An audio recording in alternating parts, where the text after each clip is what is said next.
우수. 이 내 슬픔을 누구에게 하소연하리.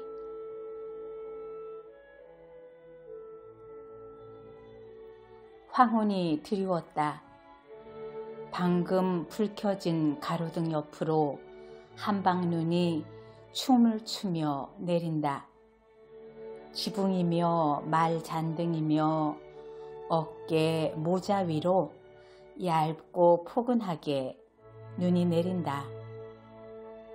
마부 요나 포타포프는 금세 온몸이 하얗게 눈으로 덮였다. 그는 최대한 몸을 웅크리고 마부석에 앉은 채 미동도 하지 않았다. 그 위에 눈덩이가 떨어진다 해도 그는 그것을 털어버릴 생각도 하지 않았을 것이다. 그의 말도 역시 새하얗게 눈이 덮인 채 움직일 줄을 모른다. 무슨 생각에 잠겨 있는 것이 분명하다. 요나와 그의 말은 벌써 오랫동안 그 자리에서 움직이지 않고 있다. 그들은 점심 전에 숙소에서 나왔지만 아직껏 개시도 못하고 있다. 거리에는 벌써 어둠이 내려앉기 시작한다. 파리하던 가로등 불빛이 차츰 활기를 띠고 거리의 혼잡은 점점 심해진다. 마부, 부이보르그스카야까지 가주게. 요나는 이 소리를 듣는다. 마부! 요나는 부르르 몸을 떨고 눈이 얹힌 속눈썹 사이로 두건 달린 망토를 입은 군인을 본다. 부이보르그스카야까지. 군인은 되풀이한다. 이봐, 졸고 있나? 부이보르그스카야로 가잔 말이야. 알아들었다는 표시로 요나는 말고삐를 당긴다. 그러자 말잔등과 그의 어깨에서 눈이 흩어져 떨어진다. 군인은 마차에 앉는다. 마부는 입술로 쩝쩝 소리를 내고는 백조처럼 목을 빼고 몸을 일으킨다. 그는 필요해서라기보다는 습관적으로 회초리를 휘두른다. 말도 역시 길게 목을 빼고 그 말뚝처럼 꼿꼿한 다리를 굽히며 어슬렁어슬렁 걸음을 옮긴다. 어디로 가는 거야, 이 자식아?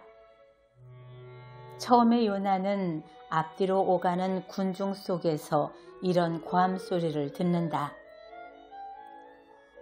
어디로 가냐니까? 좀 더 오른쪽으로 가. 아니, 말을 몰 줄 모르나? 오른쪽으로 비켜서 가라니까. 군인은 화를 내며 외친다. 사륜마차의 마부가 욕설을 퍼붓는다. 길을 건너려다가 말 콧등에 어깨를 부딪힌 사람이 험상궂은 눈초리로 소매에 묻은 눈을 턴다. 요나는 바늘방석에라도 앉은 것처럼 마부석에서 갈팡질팡한다. 두 팔꿈치를 양쪽으로 뻗고 미친 사람처럼 눈을 두리번거린다. 자신이 어디에 있으며 왜 이런 곳에 있는지 모르겠다는 표정이다. 참 바보 같은 녀석들 뿐이로군. 군인은 투덜거린다. 말에 부딪히려는 자가 없나? 말 밑으로 기어들려는 자가 없나? 모두 똑같은 놈들이야. 요나는 손님을 뒤돌아보며 입술을 오물거린다. 분명히 무슨 말인지 하고 싶은 것 같으나 그의 목구멍에서는 헛김 빠지는 소리밖에 나오지 않는다. 뭐라고? 군인이 묻는다. 요나는 희죽 웃으며 입을 찡그리고 목에 힘을 주어 쉰 소리로 말한다. 저 말입니다, 나리. 제 아들놈이 이번 주일에 죽었답니다. 그래? 왜 죽었지? 요나는 상체를 손님 쪽으로 돌리며 말한다. 아마 열병인 것 같습니다. 사흘 동안 병원에 누워있다가 죽었으니까요. 모두 하나님의 뜻이겠지요. 옆으로 비켜, 이 바보 같은 자식아. 어둠 속에서 이런 소리가 들린다. 뭘 꾸물거리고 있어, 이 늑다리 새끼야. 눈은 뒀다, 뭐 하는 거야? 자, 좀 더 달려, 좀 더. 하고 손님은 말한다. 이래가지고는 내일까지도 못 가겠다. 좀 더 빨리 몰아.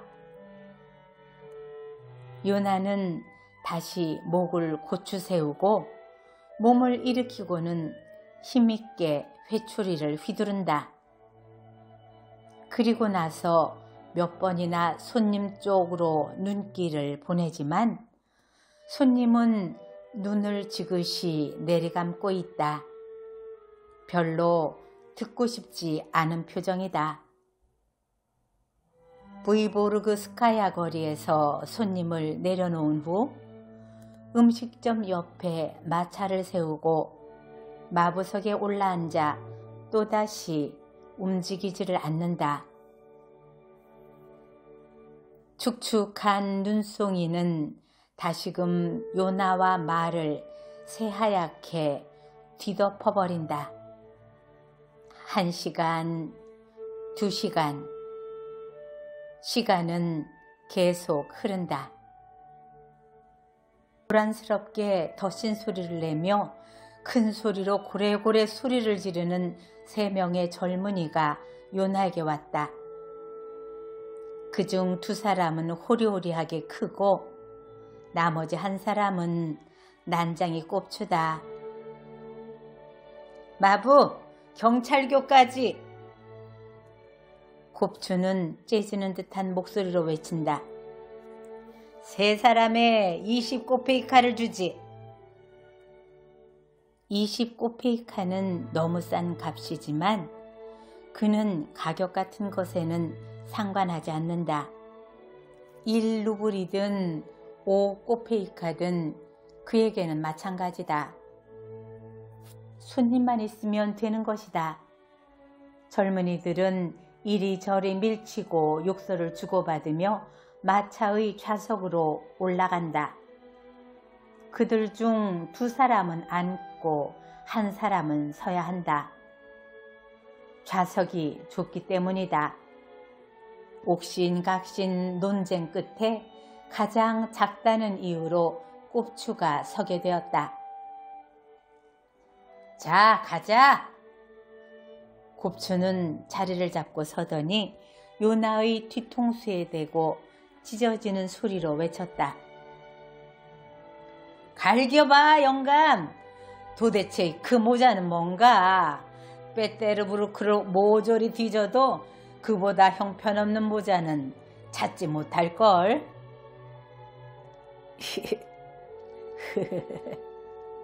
하고 요나는 웃는다. 이런 모자도 있는 거죠. 잔소리 말고 빨리 달리기나 해. 이런 속도로 쭉 갈 참인가? 응? 목덜미를 후러갈겨야겠어. 머리가 깨질 것 같군. 키다레 중에 1사람이 말한다. 어제 두쿠마소프의 집에서 바사키와 둘이서 꼬냑을 4병이나 마셨거든.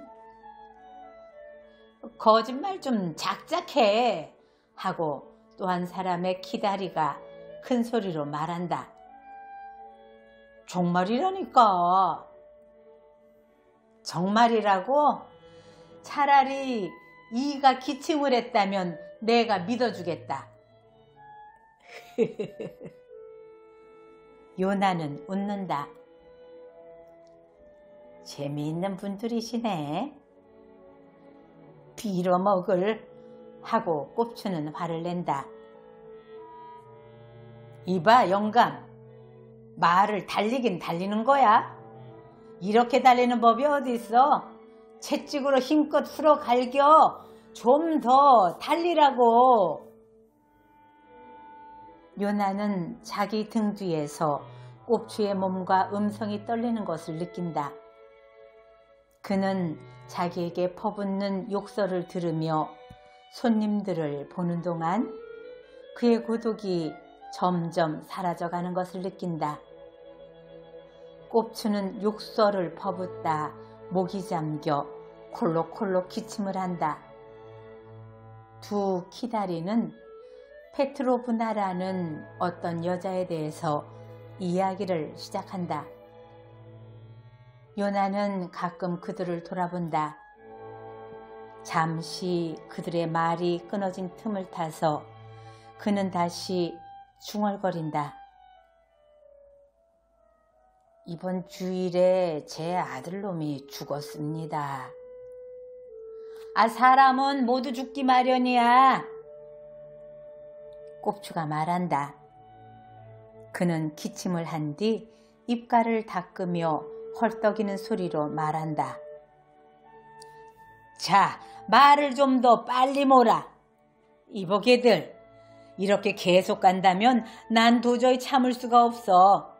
도대체 언제까지 이렇게 느리게 갈 생각인가?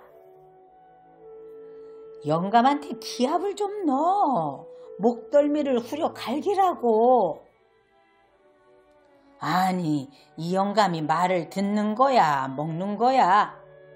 정말 모가지를 비틀어 버리겠어. 점잖게 있으니 말이야. 차라리 걷는 게 낫잖아, 영감.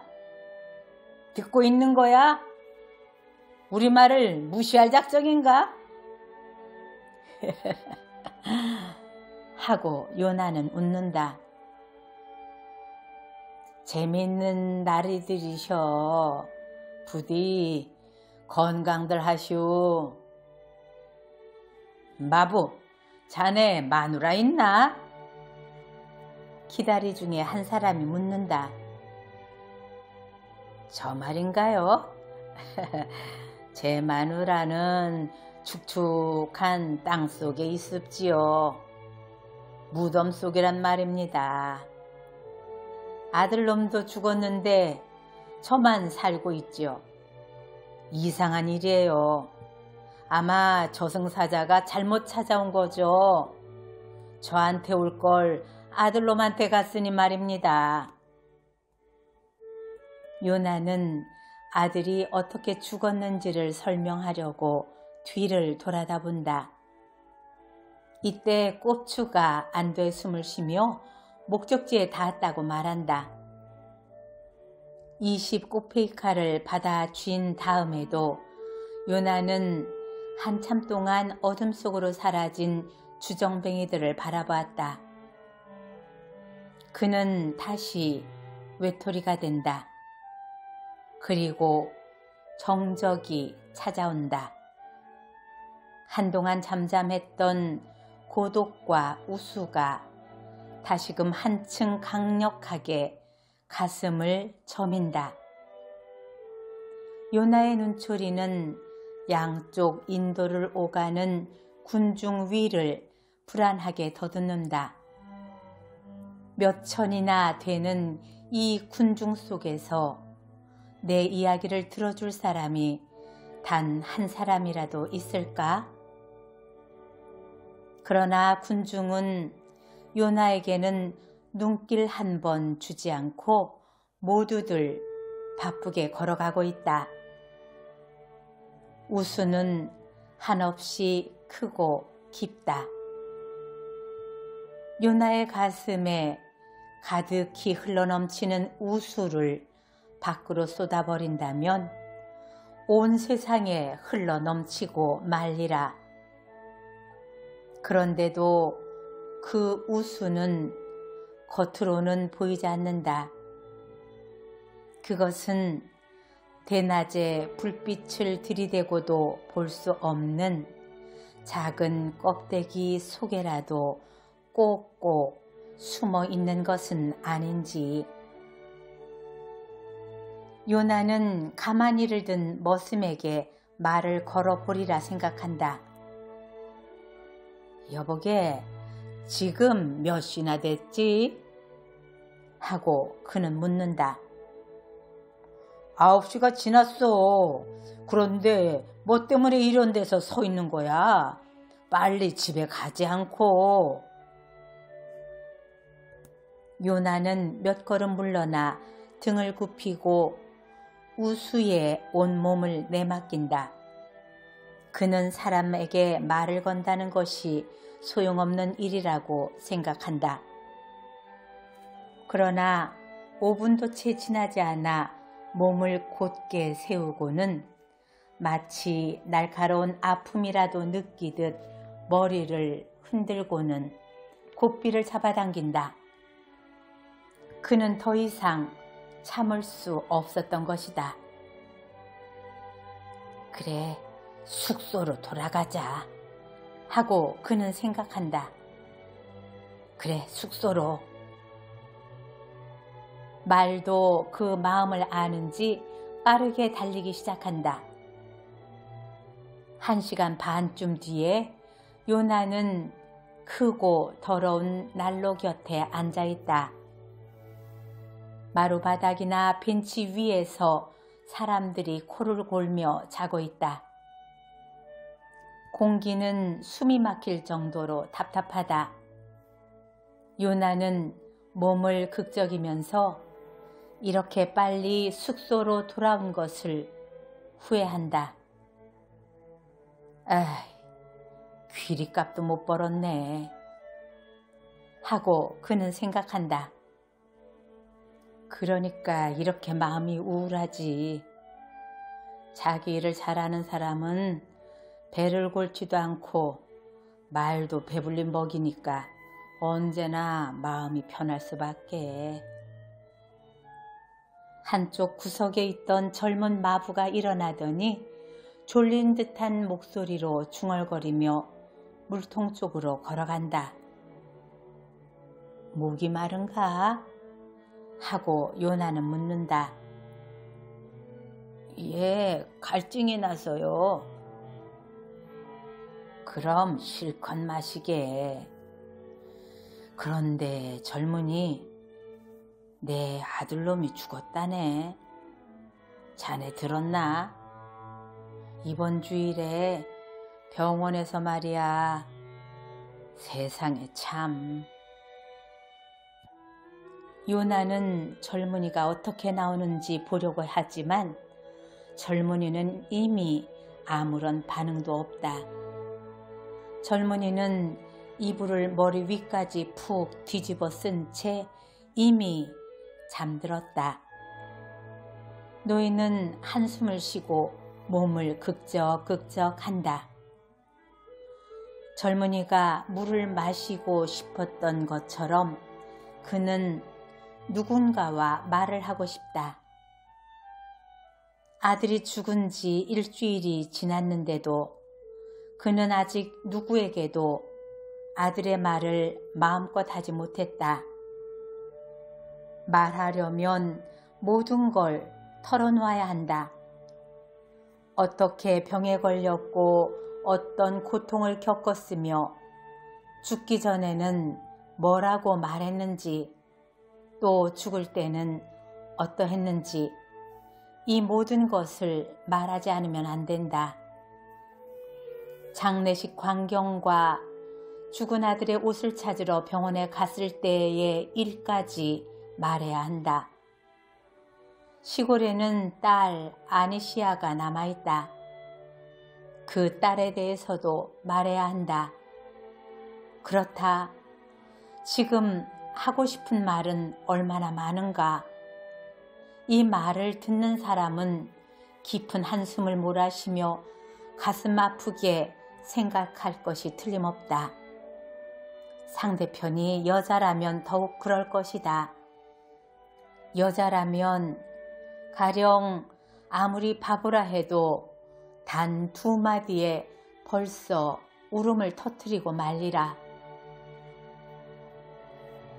말이라도 가서 볼까? 요나는 생각한다. 그래, 잘 시간은 얼마든지 있으니 말이야. 얼마든지 잘 수는 있어. 그는 옷을 걸치고 마구간으로 간다. 그는 귀리며 건초며 날씨에 대해서 생각한다. 혼자 있을 때 아들에 대해서 생각하면 안 된다. 누군가 말상대가 있으면 몰라도 혼자서 외로이 생각에 잠겨 아들의 모습을 떠올리는 것은 정말 견딜 수 없는 괴로운 일이다. 먹고 있는 거야? 요나는 반짝반짝 빛나는 말의 눈을 바라보며 묻는다. 자, 먹어라 먹어. 귀리값을 못 벌면 건초라도 많이 먹어야지. 그래, 마차를 끌기에 내 몸은 너무 늙어버렸어. 아들놈이 끌어야 했는데 내가 아니라. 그 앤 참 훌륭한 마부였어. 그놈만 살아있다면. 요나는 잠시 가만히 있다가 다시 말을 잇는다. 그렇지 이거사. 쿠지마 이바노비치는 이 세상에 없어. 먼 곳으로 떠나버렸단 말이다. 갑자기 죽어버렸어. 자, 네게 새끼말이 있고 넌 그 새끼말의 엄마라고 하자. 그런데 갑자기 그 새끼말이 먼 저 세상으로 가버렸단 말이다. 슬프지 않니? 말은 먹이를 먹으며 귀를 기울이기도 하고 주인의 손에 입김을 뿜기도 한다. 요나는 자신의 모든 이야기를 말에게 열심히 들려준다.